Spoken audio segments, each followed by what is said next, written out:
Meet our astronauts, Bella, Isaac, Neva and Max.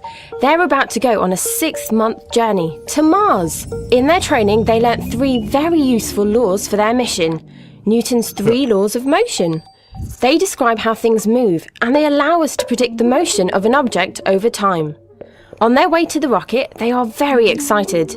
Jumping feels natural to them. They know they will eventually stop mid-air and accelerate down to the Earth under the force of gravity. They have a mass that will always remain the same, but their weight depends on the strength of the gravitational field they're in. In the spacecraft at the top of the rocket, the crew prepare for their life-changing trip to another world. The fuel is ignited. As the gases are expelled and forced downwards, a force pushes the rocket upwards. This is Newton's 3rd law. The upward force on the rocket makes it accelerate. This is Newton's 2nd law.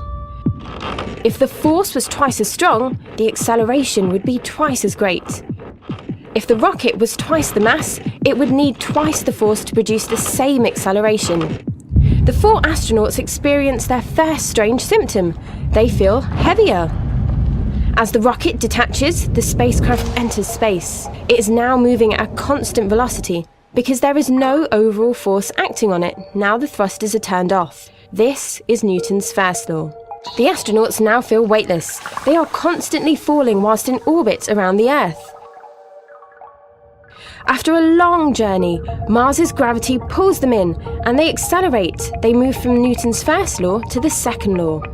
Upon entering the Martian atmosphere, they release parachutes to decelerate the spacecraft.